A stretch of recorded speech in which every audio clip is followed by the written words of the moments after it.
सोनाचुरी जंगल में एक टोनी रहता था। वो बहुत ही गरीब था। रोज रात को जब जंगल में सब सो जाते थे, तब उस जंगल में पास वाले जंगल से चैताली नाम की एक पंछी डायन निकल आती थी।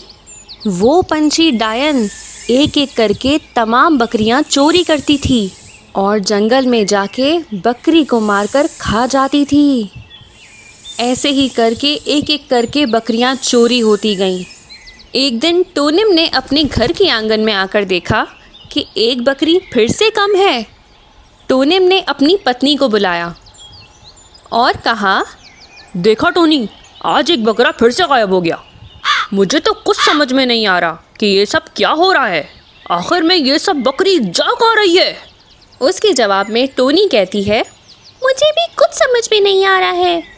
क्या जंगल में कोई अजीब पंछी आया है जो रोज बकरियां चुरा के ले जा रही है?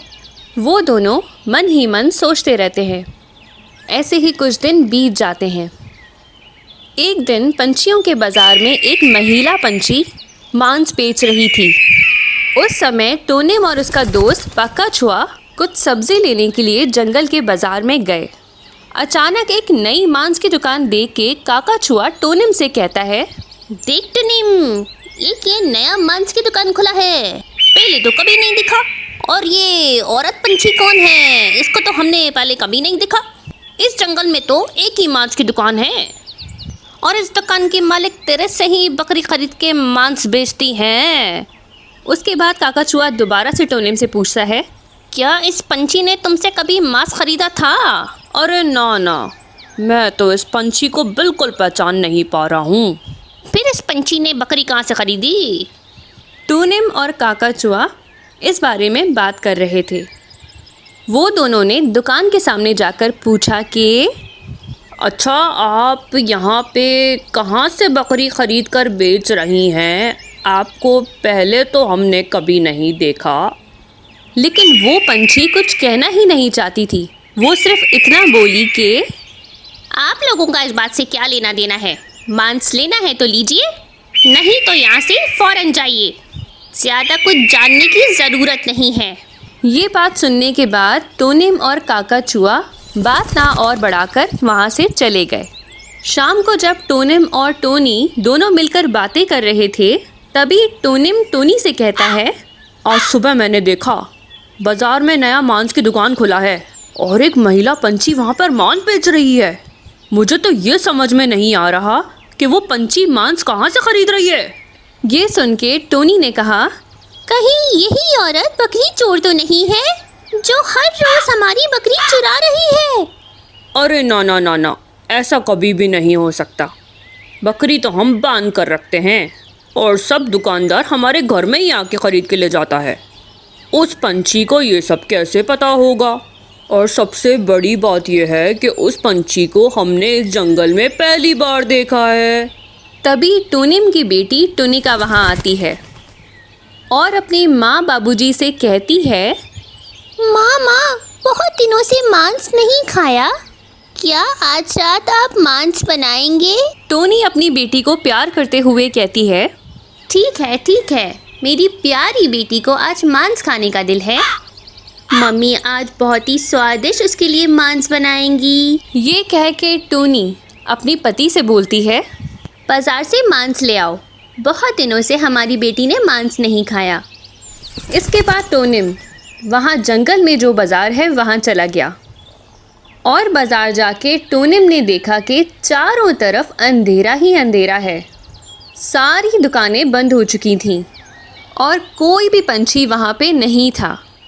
फिर वो मन ही मन बोला कि एक बार उस औरत की दुकान पे जाके देखते हैं, अगर खुला होगा तो। टोनिम उस दुकान की तरफ जाता है। वहाँ जाके टोनिम ने देखा कि दुकान बंद है, लेकिन दुकान के अंदर से एक रोशनी नज़र आ रही थी। ये देख के टोनिम मन ही मन सोचने लगा कि दुकान तो बंद है, अगर दुकान के अंदर थोड़ा सा भी मांस पड़ा हुआ तो मेरी बेटी खा लेगी। कितने दिन से बेचारी ने मांस नहीं खाया। बहुत दिन के बाद पापा से कुछ मांगी है, आज तो उसे मांस खिलाना ही पड़ेगा। ये कह के वो दुकान की तरफ जाता है और खिड़की से दुकान को देखता है कि वो पंछी अचानक से एक पंछी डायन में रूप धार लेती है।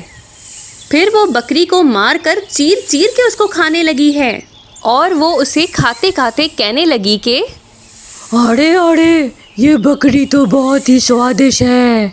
चलो वहाँ जाके एक और बकरी चुरा लाती हूँ। हा हा हा हा हा हा। उस बकरी को काट कर आधा खा लूंगी और आधा उस बकरी को काट कर दुकान पे बेच दूंगी। हा हा हा हा हा, बहुत मजा आएगा। टोनिम ने ये सब कुछ देखा। वो सीधा दरवाज़ा खोलकर अंदर चला गया और पंछी डायन से पूछा कि ए, तुम क्यों हमारी दुकान से बकरी चुरा के लाती हो? क्या चाहती हो तुम?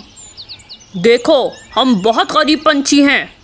हमारा इतना नुकसान करके तुम्हें क्या मिल रहा है? ये सुन के पंछी डायन टोनिम से कहता है, तेरी इतनी हिम्मत, तू अंदर आके मुझसे इतने सवाल कर रहा है? आज तो तुझे ही मार कर खा जाऊंगी। ये बात सुन के टोनिम बहुत ज़्यादा डर जाता है और वो पंछी डायन से कहता है, मुझे छोड़ दो, मुझे माफ़ कर दो। लेकिन वो पंछी डायन कोई भी बात सुनने के लिए बिल्कुल राज़ी नहीं थी।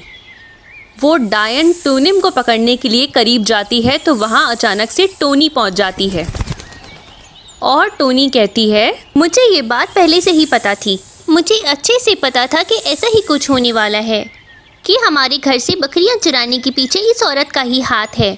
टोनिम, तुम बिल्कुल भी चिंता मत करो। ये डायन पंछी हमारा कोई भी नुकसान नहीं कर पाएगी। ये कह के टोनी ने पूजा की हुई पवित्र गंगा जल पंछी डायन की तरफ छिड़का जो वो अपने साथ लाई थी। उस डायन के ऊपर गंगा जल पड़ते के साथ ही आग लग जाती है और वो चिल्लाने लगती है, बचाओ बचाओ, मैं जल रही हूँ, मुझे बचाओ। इसके बाद वो पंछी डायन जलकर राख हो गई और हमेशा के लिए अदृश्य हो गई। लेकिन कुछ दिन के बाद टोनिम और टोनी एक मांस की दुकान खोलते हैं। जंगल के सारे पंछी उन्हीं के पास आते हैं और तमाम पंछी उन्हीं से मांस खरीदते हैं।